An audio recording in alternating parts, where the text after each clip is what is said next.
right, you can start recording. Okay, recording started whenever you're ready. Okay. Madam International President, what first brought you to Toastmasters? Perhaps you wanted to gain confidence speaking in front of others. For me, it was a little different. I joke that I joined Toastmasters to run away from my kids. I could never have imagined that that decision to attend my first meeting could have resulted in my standing before you today. Just round the corner from where I live is a school, Weinberg Boys High School. It has proud traditions built up over 180 years. New boys aren't allowed to wear the school blazer.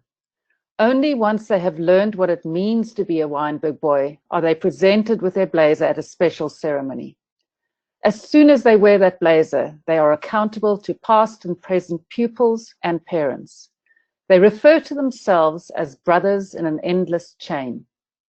The same is true for us. As Toastmasters, we are brothers and sisters in an endless chain. We are custodians of leadership positions for a short time. Then we step aside and give others the opportunity to learn. I've met with you, I've heard your concerns and learned from you. I know that I'm ready to take my place in our endless chain as your international director. Together, we can engage one another, connect our network of support, and accelerate our results. I'm ready to wear our blazer and be both accountable and accessible to you. We are brothers and sisters in an endless chain. Vote Aletta Rochar, International Director, Region 11.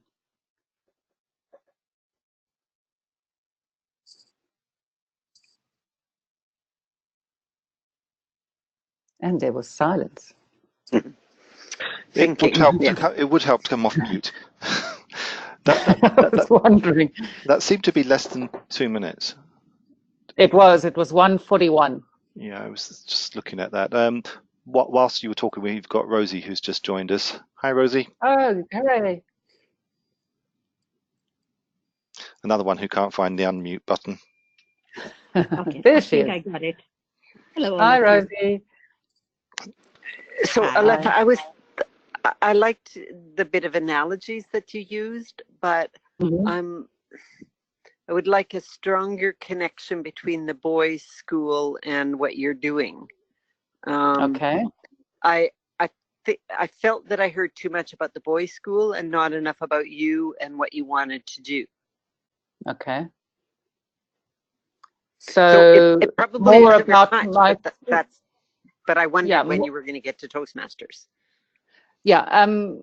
Are you wanting more of the skill set that I bring, or No, more I about want more ideas, more vision?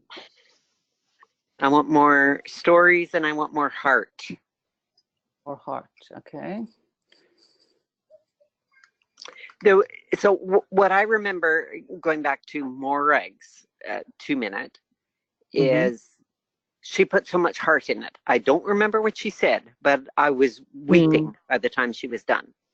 And she was talking about carrying the flag at as a #1 district. But it was something after that, because in my mind I said, okay, I carried the flag, or I carried a flag, but it was something else she said after that. I wanted more heart in this. Okay, more of me. Yeah. Okay. My opinion. No, yeah, that's good. All opinions are welcome. Yeah. I agree. I agreed about the school. What I didn't like was the brothers and sisters, that was repeated. That is religious, in my opinion, or it could be construed to be religious. And we have such a variety of people from all over the world that some people will find that offensive, or just think, oh my God, I don't want to be part of that. Okay, because if I don't use brothers and sisters in an endless chain, that kind of is the big link with the story about the blazer gone. Well, I think the whole thing about, I agree with Elizabeth about more of you. I think the connection with the school, I think the whole school bit can be dropped. I think I want to see more of Toastmasters out of you. It's more of I personally want to hear more of a vision, more of a passion, What is the passion? What's been driving you for the past X number of years doing this stuff? And what's Okay. driving you onwards to do this? Why? Because I mean, Solomon's not going to be exactly. He's going to be really passionate, I reckon. So you've got to be equally passionate. They want to remember you. What are them? And perhaps, I don't know. Was there a recording of the candidate showcase from last year? It might be. You might actually be able to go and listen to what Morag said. No, they don't. Well, this would be a recording of the business meeting, so that might be available, but not the candidate showcase. I don't think they stream that. Morag has her speech recorded. Okay, I'll reach out to her because I've listened to some of the others. I've listened to Richard Peck's one. Teresa sent me the one she did, so it is helpful to listen to other examples. Rosie, I don't know if you heard much of what Aletta was saying when you joined, but she was just doing her 2-minute final speech that she'll deliver ahead of during the business meeting, ahead of the vote. Yeah, thanks for that. I gathered that must be it. I must admit, I came in a bit late. I just probably heard the tail end of maybe a few seconds, probably half a minute or so. I have to agree that although I don't know how it tied in with what you are referring to as the Blazer story, but I didn't quite connect with the brothers and sister. So I agree with that part. Somehow that was a no-no for me. In fact, but as I said, I don't know if it connected with something earlier, which Pedro referred to. I certainly would have, even if you are referring to a togetherness, I would prefer something like the Toastmasters family, but not the brother and sister. Okay. But I didn't hear the message. I didn't. So in that last half a minute, I didn't really hear why I would vote for you if I did not know you. Yeah. Okay. Yeah. Just think, Aletta, you've been a regional advisor for one of the largest regions in Toastmasters. With, I mean, think of all the nationalities and all the different cultures that is within Region 11 at that time. You've had an experience of uniting people from all different walks of life, backgrounds, beliefs. It is a microcosm of the world in Region 11 as it was. That is. And if you can say those sentences that Pedro just said, because I got goosebumps on my arm. Yeah. Well, I did have one version of one of the things I created was a story about what I've learned from the region. For instance, in the Middle East, I learned how clubs who couldn't use social media used Arab hospitality to grow their clubs. And in Hungary, I saw the best version of a corporate club proposal that I've ever seen. And in Malawi, I saw the commitment of club officers who would drive 5 hours to get to club officer training. That kind of those are the stories that will sell. That got me. Yeah, exactly. Yeah. That. Okay. Also think about, so aside from Region 11, you've also conducted district training for mid-year, right? So where were you? Where did you do mid-year? I've done it in as a region advisor. Yes. Oh gosh. As a region advisor. In Portugal. Right. And the other year, I have to think back. I can't remember. So you've been outside. It was Bangkok. There you go. Thailand. So you've been outside of your own region, and you've impacted people outside your own region. So you're demonstrating that you've got international skills, not just in your own region, but beyond that. Yeah. And think of the campaign team you've got. Look at the folks you've got from the States. From again, you're appealing to the Toastmasters world, not just a small section of that world. Good. Thank you. This is all helpful, and you get it's so funny when you get too close to something. you can only see what you can see, and then as soon as you helicopter out and other people give you feedback, you see it differently. So it's very, very useful to have your comments. Look, you'll probably find after doing the interviews that things may change as well after Yeah, I prefer not to change too late. No, quite, but do you know what I mean? That will be an experiential thing as well, doing that. Yeah. Okay, good. No, it will be. All right, let's move on. Thank you. Let's move on for some questions. Elizabeth, I know you've got a treasure trove of questions. Do you have one not up your sleeve, but on your wrist or under your parasol that you would like to ask Aletta? Next to her glass of, what are you sipping? Margarita, wine? A little rosé. There we go. It needs to be refilled, and I'm hoping my husband will deliver it here shortly. And Rosie, she's not talking about you. No, rosé. Okay. So my question is, so before you ask, hang on 1 minute. One second. Sorry to interrupt you. Before you, Aletta, are you ready with your timer? Okay, so we're doing a 6-minute one? No. Is that what we're up to? So this question, I think it is, so let's make a decision, Elizabeth. Is this a question that will be a candidate showcase question, or will it be a trio question? Candidate showcase. Okay. Okay, so I'm going to set the timer for 6 minutes, and then whoever asks the question will repeat it twice. Okay. Off you go, Elizabeth. And then the timing starts when I start to answer. Correct. Okay. Here we go. As an international director, you'll be required to make and change policy. What is your experience with making or changing policy in your past life? What is your experience of making or changing policy in your current experience? My policy-making experience relates very strongly to a retail business that my husband and I have co-owned for 15 years. And our challenge has always been to create policy that serves the changing needs of the company, but also fits into legislative framework that changes over time. So we have to comply with labor legislation, but we have to also make sure that the policies serve us as a company, that the policies serve the needs of the staff and of the customers that we serve. And what I've learned from that process is that you have to keep reviewing policies. Policies are living documents, and there is no reason to stick to a policy if it's not serving the objectives of the company. You have to be ready to change when necessary, once you've done your due diligence and given the matter thought, and once you've got feedback from those involved. So it's something we revisit often, and we tweak on a continuous basis to make sure that the policy is achieving the objectives of serving the company and the people involved.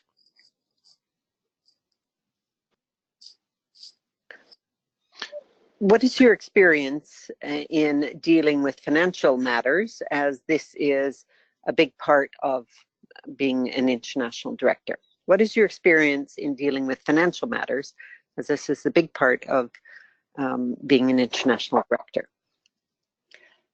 In my career as in marketing management, I worked for big multinational companies, and I was in charge of brands, and I had to manage the financial aspects of those brands, obviously not as the accountant involved, but as the product or marketing manager involved. So that involved looking at everything from our production costs, our forecasting, our budgeting, and our revenue and spend. In the retail businesses I've been involved in, it's been a very big part of what we do in terms of ensuring we have a sustainable cash flow, and also that we have enough capital in the business to keep it going on an ongoing basis. I have learned to trust the experts. My expertise is not in the financial world, but I have learned to work very carefully and closely with those who have that expertise. And I always say that if my financial manager or director is sleeping well, then I'm also sleeping well. I've learned to ask the hard questions up front and to make sure that the finances make sense in the long term, not just in the short term. Over to you, Pedro. How has your leadership experience helped you personally? The leadership experience I've had, let's confine that to within Toastmasters. I think for me personally, it has made me aware of what I am capable of doing, because every role I've taken on, I've had to stretch my boundaries, I've had to learn new skills, and I've had to learn to manage a diverse team, people from all different backgrounds and cultures and nationalities. So all of that has helped to make me more sensitive to cultural diversity. I've learned that it's essential to listen before you speak. And I've also learned that it is essential to consult with others, because nothing we achieve is done as an individual, it's always done as a team. As a result of the leadership lessons I've learned in Toastmasters, I've been able to expand my capacity to be a leader, it's positively impacted the business I run or the businesses I'm involved in, and it's enabled me to go places where a few years ago I probably wouldn't have thought I would have had the capacity or the capability to go into. So definitely the leadership experience has helped me personally in many diverse areas of my life. You have 1 minute if you would like to sum up. Okay. Sorry, caught me off guard there. When I vote for candidates, I always ask myself 2 questions. Would I call that person if I had a problem? And would I want that person on my team? When you call me as an international director, I'll use all my strategic planning, marketing, and people skills. Together, we'll find ways to engage our members, to connect, and to accelerate our organization. It would be a privilege to be considered part of your team. Vote Aletta Rochar, International Director, Region 11. Okay, thank you very much. That's the end. That's the end of that. Thank you for the applause as well going on there. Okay, some feedback. Yes. Do you want to go first, Elizabeth, or I'm happy to kick off? Oh, you can kick off this time. Okay. So one of the things that struck me about the first question, which was making and changing policy in current, and it applied to the 2 questions actually, throw in some personal examples. So you say this. So you've worked with your husband. You're used to making and changing policies in your 15-year. Give us an example of where and how you had to go and change one. Similarly, dealing with financial matters. So you're not a big part of it, but what sort of things were you having to deal with? What were you having to sign off on? What sort of troubles did you have? That type of stuff. Just pad it out a bit, because you've got make it more interesting. You've got the time, but no, the people, again, it's as Elizabeth was saying earlier, it's the personal. People want they're buying you. They want to know, why should they buy you and not Solomon? Yes. Okay. Yeah. And the more that we know you as people want to think, oh, well, she's like us. Oh my God. And she's talking my language. Oh, yeah. Okay. Yeah. Okay. Rosie, what about you? Would you like to, any comments that you'd like to give to Aletta? I'll pass. I thought she did very well, but I'm learning. This is all fairly new for me. I've never really been, apart from the last time, to the candidate showcase. So let me pass on this one. Okay, Elizabeth.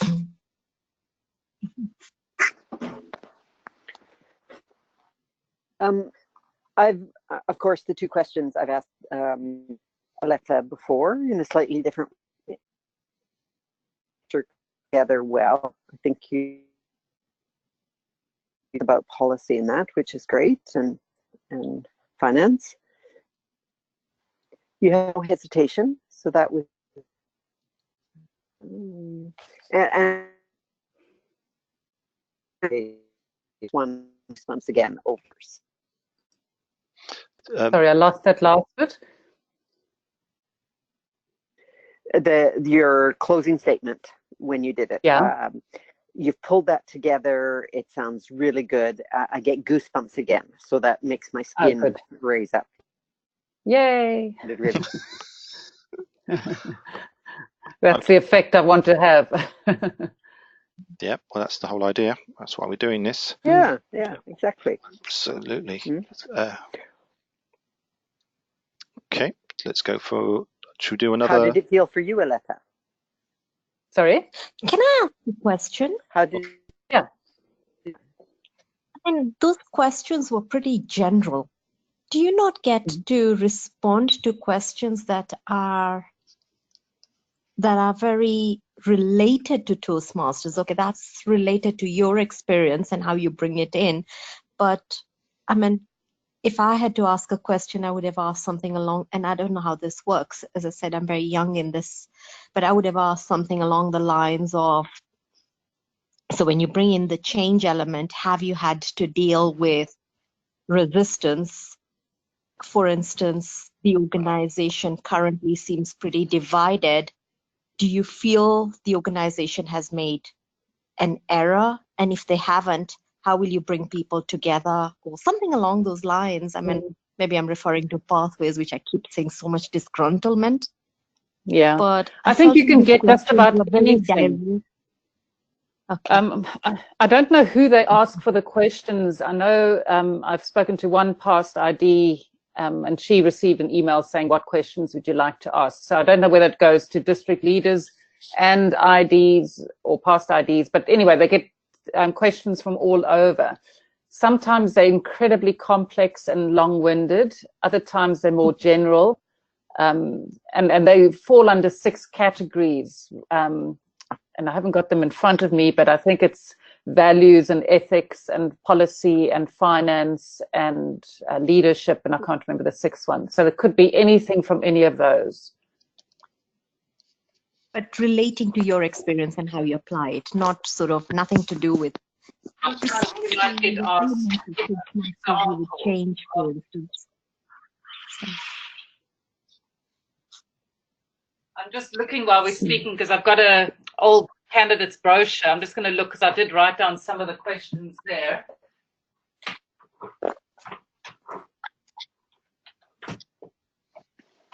For Rosie's knowledge, then the questions can be really anything. They can be high, they can be low, anything. So that's why we try to ask really diverse questions, because they can be anything. Yeah. And it's just preparation before she gets there. If she thinks through some of the questions, then she's more prepared to answer anything that might come. Okay. I found some of the old. You will carry on. I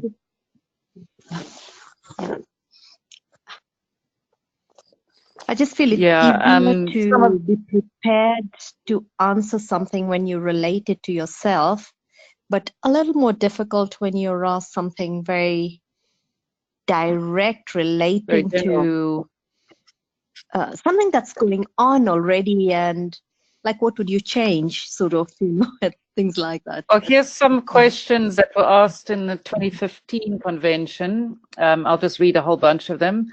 What is your most significant accomplishment outside of Toastmasters and how it's the organization? Tell us about an instance when you had to publicly support a decision you didn't support in private. E-learning and other online training, should we or shouldn't we? What can Toastmasters do to increase membership in mature markets? Is the work of a director strategic or operational or both? How will you address concerns that Toastmasters is changing too fast? What are your strategies to drive member retention? How should the board measure the success of a strategic plan? Are you in favor of a 360-degree evaluation system for district officers? Why should I vote for you? What do you bring to the party?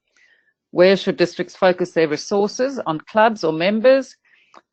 Specific example of an inspiring Toastmaster to take actions to serve. I don't know what that means. Explain the fiduciary responsibility of an ID. What experience do you have? How can Toastmasters better serve and learn from members worldwide? What is the greatest opportunity in the next 5 years? What experience do you have to collaborate to solve an issue, and describe your leadership style with peers? So very diverse. Mm. Mm-hmm. Those are And of course, there's some no very good guarantee. ones. Yeah, and each region gets asked different questions. So you've just got to be prepared to interact on all of those and see, well, you don't know what's coming your way.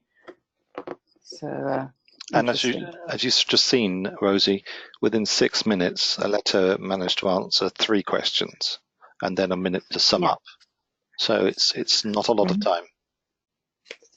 And that's why, but what we're trying to get out is Aletta is bringing her personality as well as her thinking skills. And I think that's what you've pointed out for me tonight is really just this thing of stop being so formulaic and stop being so kind of serious about it, but bring you into it in the way you answer the questions in your examples, kind of come alive as opposed to just, saying the right things. Yeah, absolutely. We want you to be you. I mean, Maybe I should take some rosé into the green room with me.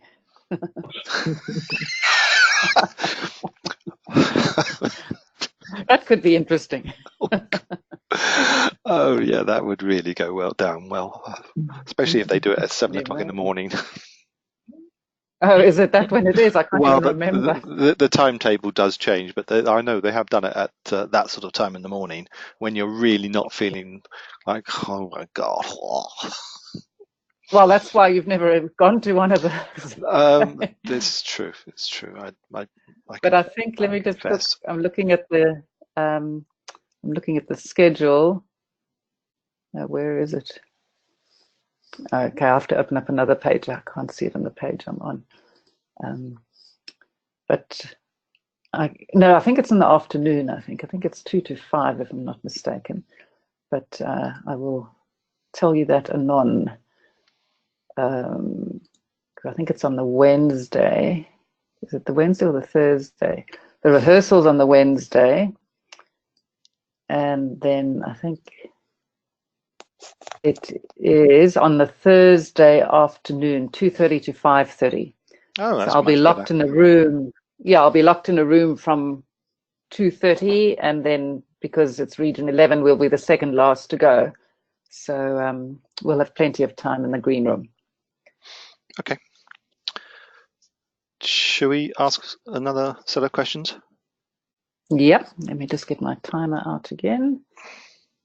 Okay, ready when you are. Okay, let me get my timer going, and I'm going to stop you at 5 minutes. Okay. All right. Shall I start with the questions? Let's start. So, first question. How would you help all districts to achieve distinguished and above? How would you help all districts achieve distinguished and above?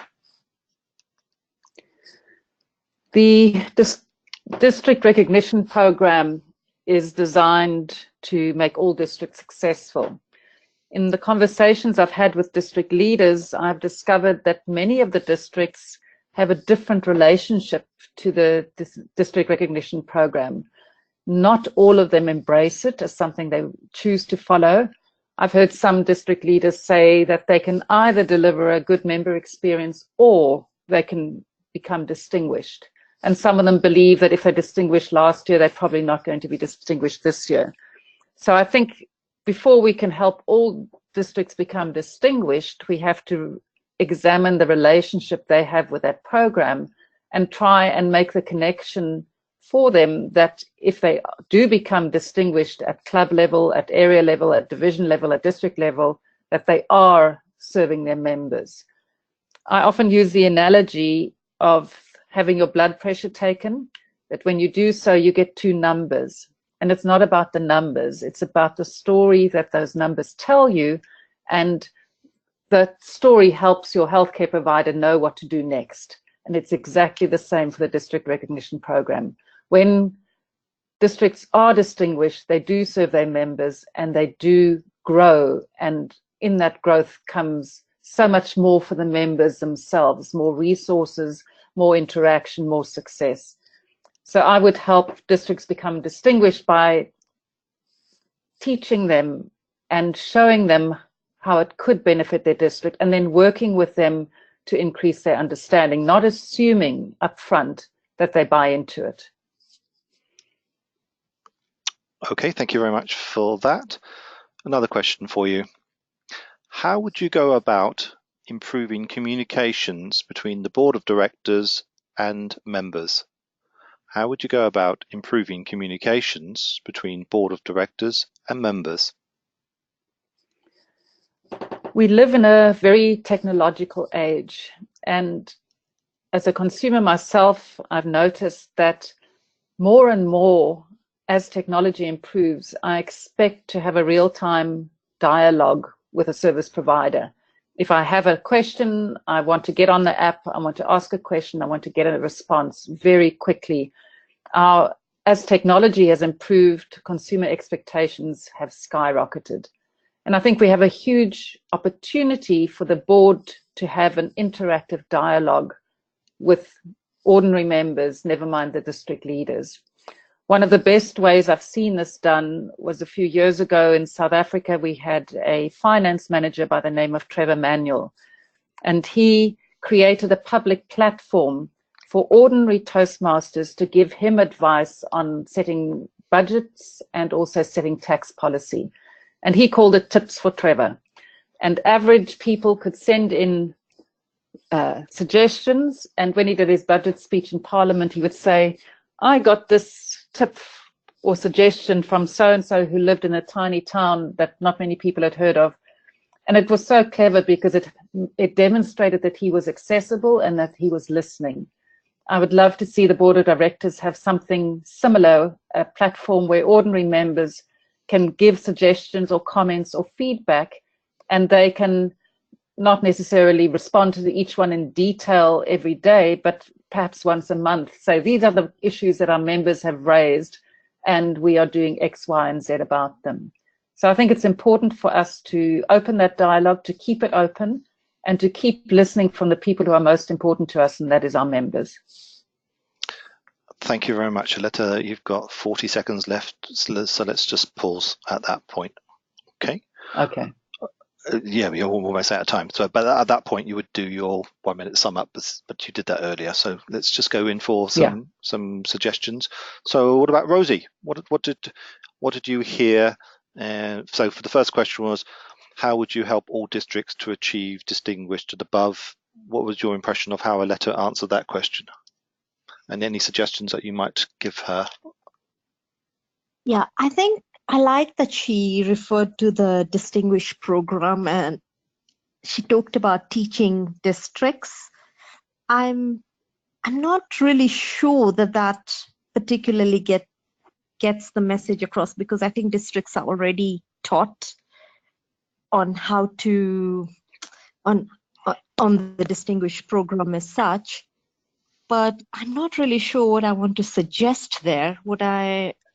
I mean, I'm just thinking of my own district. How would I think I would get down to the real basics and say I would encourage all the districts to reach out to every single club, have incentives. I mean, I think I would get to real ground reality. Okay. Rather than very high level. Yeah. Okay. So again, I think it's just coming down to making people feel you're so connected to the member all the time, and bring in the real member experience, because ultimately the most important unit is the member, the most important entity is the club. And if you look after that, then automatically districts will be distinguished or something along those lines, I think. Rather than teaching districts, I would have felt would have made more of an impact. Yeah.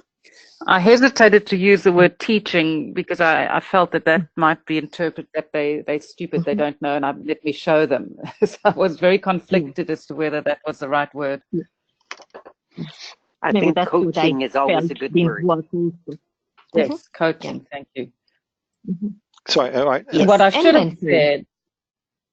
I should have said, and if only you could have hindsight as part of this thing, is to tell people how I love to teach the Distinguished Club program, and is turn it on its head. And instead of saying you need 4 of this and 2 of that and everything, I present a Distinguished Club Program report, and I asked the people in the audience to tell me what story they see from those numbers, and then what are they good at, what do they need to improve, and then the crucial question is, would you like to be a member of this club?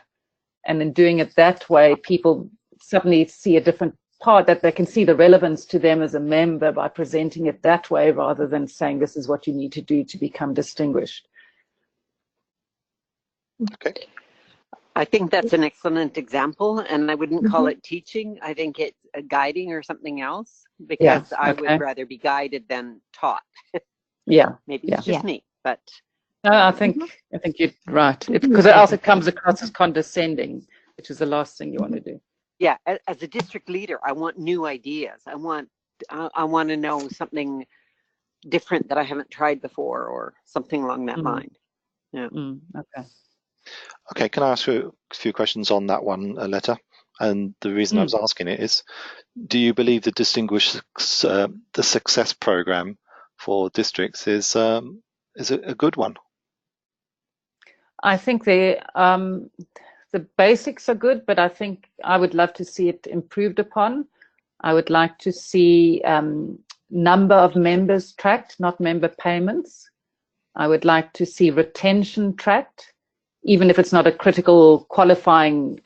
We measured on those 3 metrics to, as to whether we distinguished or not. And even if retention is just put on the dashboard, even if it's not one of the 4, I'm not sure that having too many metrics is going to be useful. But I think we need to start measuring retention at club level, at area, division, district, and the whole way. The reason I'm asking this is because think of the audience. Not everyone will be district officers, and a lot of them will have no idea what you're talking about. So perhaps it's to start off with, this is what it is, it's why it's important, this is how I'd like to suggest to revamp it. Yeah, good idea. Because the reason I think I went down the route I did is because the majority of the audience is probably going to be from North America, and they're the ones who don't necessarily buy into it.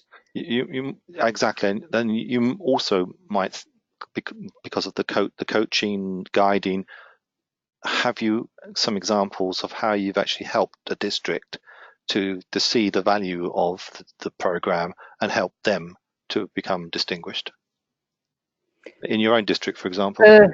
Yeah, the best way I've done it is, well, I think anyway, is not to, because the criticism you get about any of these systems is that we're always focusing on numbers and chasing numbers. Sure. So I choose to focus on the story that the numbers tell. And the one thing I kept on saying over and over again was that the more people we get into our program who participate, they become confident, and they take that confidence back to their families, their communities, their career, and ultimately their countries. And that's why it's important to be successful on that program, because we're making this opportunity available to more people. It's not about the numbers.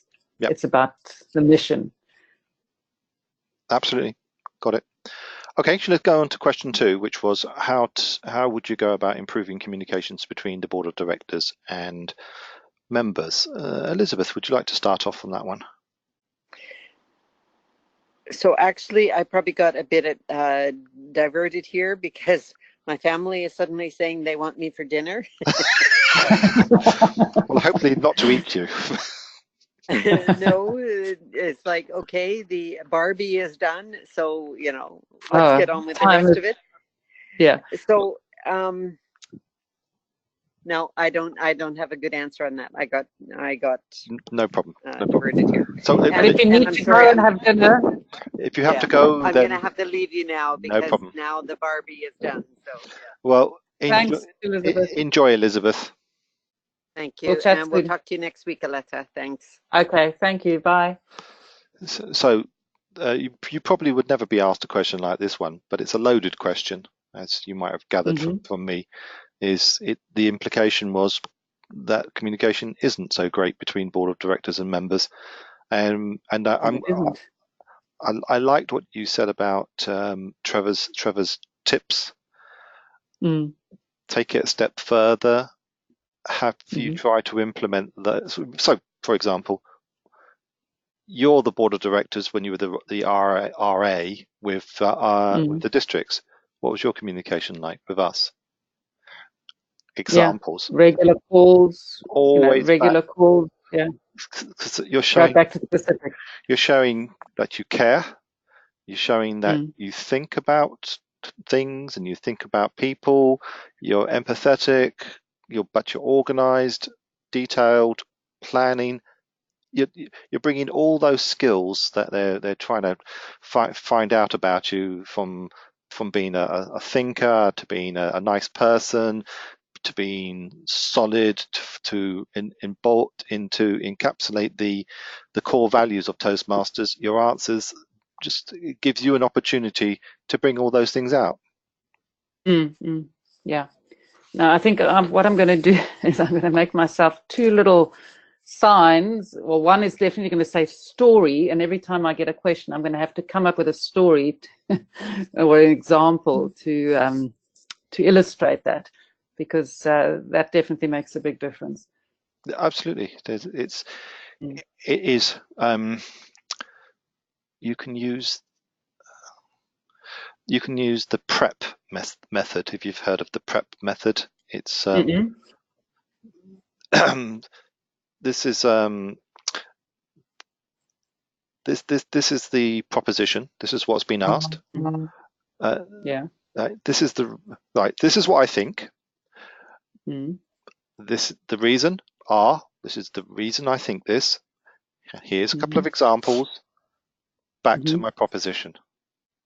Okay. Right? Yeah. This is what I think. This is why I think it.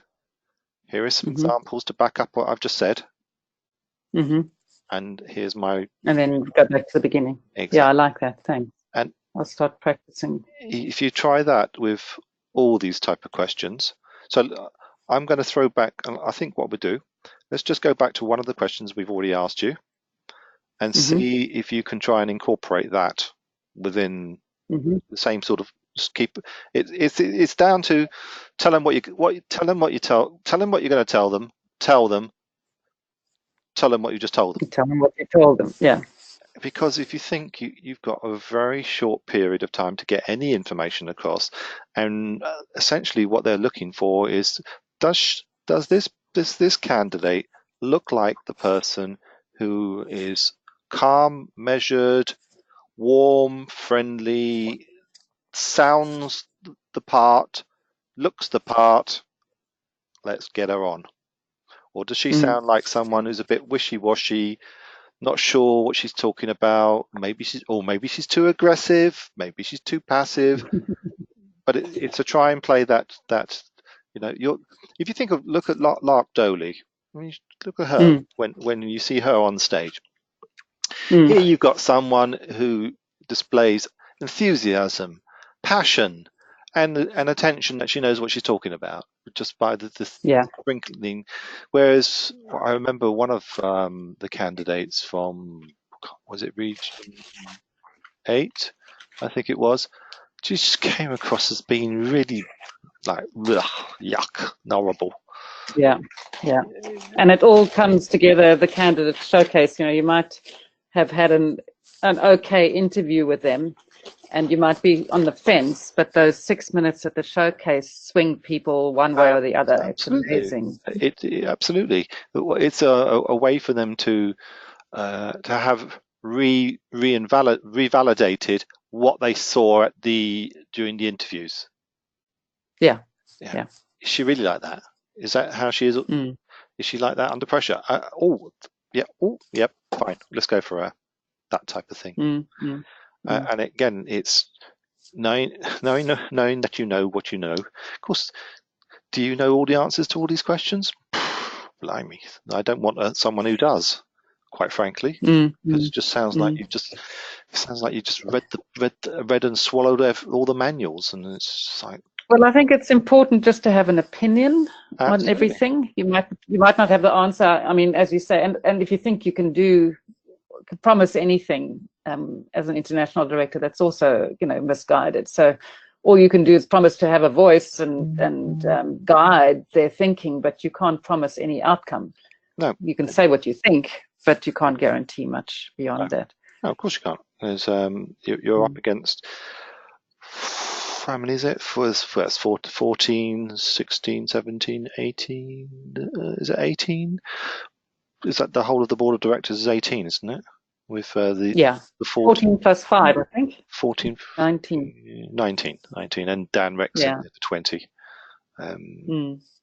Yeah, so everyone's got you're going to get the real aggressive ones in there, and you're going to get the passive ones in there. You're going to get the ones who work, and then you get the ones who don't do anything, and the ones who really haven't got a clue what they're doing. And it's going to be, I don't think there is such a thing as an ideal board of directors. It'd be nice to say that there was, but no, I think that's a misnomer as well. Yeah, no, absolutely. But when you meet up with Matt Kinsey and Richard Peck and Morag, they give you the time of day. They will talk to you, and you feel that the organisation's in pretty good hands with these guys. You get some other people. Don't know about you lot at all. How did you manage to get on that board of directors? Well, it's fascinating, and that's why I love watching this. It's always easier watching it than being in it, clearly. Well, absolutely, absolutely it is. Yeah, but essentially, you have to adhere to your extolling your knowledge about the core values, your integrity, what is excellence to you. All of those things. You've got to be able to just, that's me. I walk it, I talk it. Yeah. Right. Should we ask? What we see is what we get. Let's try. Let's just. I'm not going to time it. Let's just have a go at. Let's go back to ask the first question, which Elizabeth asked you, and see if you can do the prep method on it. So this is what I believe. This is why I believe that. Here's some examples to back up why I believe what I just said, and let me just sum up by saying what I just said. Okay. All right. Let's try this one. This one is making and changing policy in current experience. So what is your experience of making and changing policies? I've been involved in running a retail business as a co-owner for 15 years, and we often have to interpret rules that are set by government or trade union that we ascribe to, and we have to make sure those fit into our business as well as into current legislation. The reason it's important is because you have to sometimes go beyond the letter that is written in front of you. I'll give you an example. We run a retail 24/7 business, and obviously some of our employees are on night shift. The policy that the industry subscribes to says that they may not sleep at all during night shift for obvious reasons, security and just to be performing their job. The reality is that it is very difficult for staff to stay awake at night all night long. So we came up with a policy which allowed them a resting period where they're allowed just to relax, not lie down, but they may sit down and close their eyes for 2 hours while their partner is alert and awake. That to us was a better policy for the business and for our staff than sticking to the rigid letter of the disciplinary code, which says that if they fall asleep, they can be dismissed. So that is an example of how we amended a policy to serve our business and to serve the values that we ascribe in the running of our business and looking after our staff. And that's why I think you have to look at policies, look at the impact on your staff or whoever it impacts, revisit them and make sure it serves the purpose that you intended to serve. Very good. See, I hope you felt yourself listening to that, yourself saying that it sounded you told me a little story. Making and exactly. It's much easier than trying to think of exactly. What, exactly. Just fill up the time.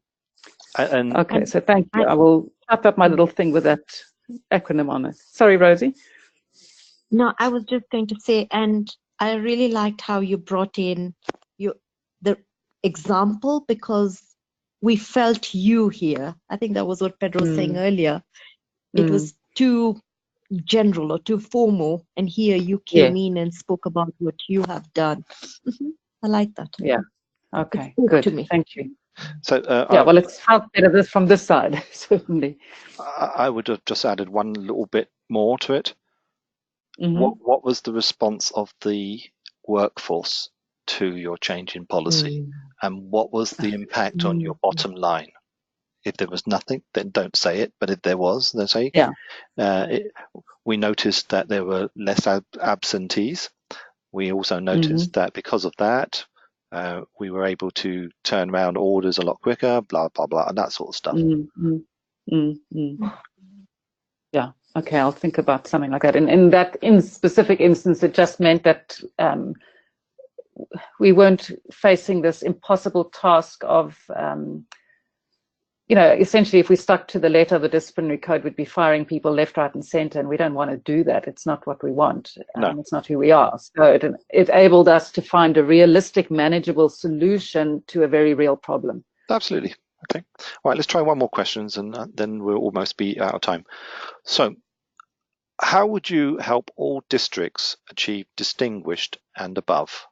How would you help all districts achieve distinguished and above? Districts have huge challenges on their hands as they try to grow and as they support their members and their clubs. The district recognition program offers them a way of measuring whether or not they're doing that. People don't always like measurement metrics, and often we are criticized for chasing the numbers. And I prefer to say that we are looking at the story that the numbers tell us. And the way I've presented it at district level or at club officer training level is to show people a Distinguished Club Program report, which is similar in nature to the Distinguished District Program, and say to them, tell us about this club based on the numbers, because the numbers will tell you whether or not they're growing their members. The numbers will tell you, in the district's case, whether or not they're getting in new clubs.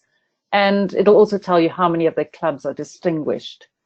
And when you look at that report, you can ask yourself another question, which is, would you like to be a member of that club? Or would you like to be a member of that district? Because those numbers tell you whether or not those efforts that the district leaders put in have been successful or not. And in my experience, when the numbers tell a story that shows growth, then it shows that there's energy in the district, that there are people who are willing to grow the district. And that is an easier operation to run than one where people are apathetic and where there's no effort made to grow the district. So I would help the districts reach distinguished status by showing them what the numbers mean and the story that they tell, and working with them to find solutions to help their numbers reflect the efforts and to reflect the potential that they have. Very good. Yeah. Did you see that one also? How it was, again, more practical. It was more, not saying that's very helpful. You should do that, but blah blah blah. This was actually, yeah. I like the collaborative piece. We were working together to find solutions together, and I think people will absolutely lap that up. Think, oh my God, we've got someone we can work with. Oh my goodness, that would be a result. Just sit there and go, oh. That would be great. Thank you. But I hope the formula I'm giving you, this PrEP formula, the proposition, this is what I believe, this is the reason I believe it, here are some examples, this is what I believe. You can use that for table topics. I've used it for table topics. It helps to answer any question, because you think, well, this is what I believe, and this is why I believe it, or this is why I don't believe it, and here's an example. Boom, finish. Yeah, because I've heard of other ones, but they didn't work as well as this one. This one is very easy, so I really like this. Thank you. Yeah, that's what I'm looking for. Easy but powerful. Idiot proof. Well, not so it's idiot proof, but again, it's getting that connection so that they look at you and go, she's not flustered, she's smart, she looks brilliant, she's like us, she talks our language, she knows how to help us and guide us. She's a teacher, she's a mother, she's a friend, she's all the things that anyone could possibly want in a person. Oh, wow. Well, from your lips to everybody's ears. But that's what you bring. Okay? And now you just got to take away all the faff around it, and go become back. a real person. Absolutely, we're buying you, and that's what we've bought you. So when you go and answer the questions, you're bringing you're bringing you with the intellect to answer those questions in a way that the audience go, "Oh, she's speaking our language. She's making it really simple for us. Simple and profound. Hard to do. But you're doing it, and this is really good that we're doing it like this. So I think you will find great value in listening to this again, because I think within the hour we've had, you've already started to show changes. Yeah, and I can feel it. It feels a lot better. So thank you for that. No problem at all. Unfortunately, I will not be around next Saturday, but maybe you and I can catch up on Friday, next Friday. Yes. Let me know when you're available, and then I'll send out another meeting link for next Saturday then. Yeah, I'll cancel this one, and let's do that. Okay. Rosie, any last questions or comments that you'd like to make to Aletta? Well, I'm honored to have been even asked to be part of this. Aletta, I think you're doing great. I just wish you the best as you keep practicing. As and when I can contribute in any way, I'd be delighted to. So I definitely feel that the latter part came across a lot better. And so keep going and keep practicing. And it's wonderful to be in this team, and we'll do everything to support you. See, Thank you. Rosie, don't underestimate what you say as having a really powerful impact. It will, because you'll say something that we won't even have thought about, and it's the difference between just you'll hear something that we miss. So your contribution is as valuable as everyone else's. Absolutely. I'll remember that, and wherever I feel I can make it, I certainly will. Thank you. Absolutely, you're more than welcome to come and join us. I'm not around next weekend. I will. I certainly will. Just next weekend, I'm not around because Friday and Saturday I'm doing a club officer training somewhere out of town. You see? Okay. You see? Very good. You enjoy your club officer training. Well, thank you so much, both of you. I really, really appreciate it. Every time we do this, it makes an enormous difference. So thank you. I'm off to see the Lion King now. Oh, enjoy. I hope it's good. I'm sure it will be. Well, let me know when you're free for a catch-up call, Pedro. Yeah, it'll probably be Friday evening, about 9 o'clock my time. Which you're an hour ahead of me, aren't you? Yeah, I am. So if we go for 8 o'clock my time, that won't be too antisocial for you. Yeah, so Friday the 2nd, 8 p.m. Yeah, I'll send you a meeting invite. My time. Excellent. Okay. Wonderful. Well, enjoy the rest of the weekend, both of you. You too. Thanks. You too. Take care. Bye. Bye.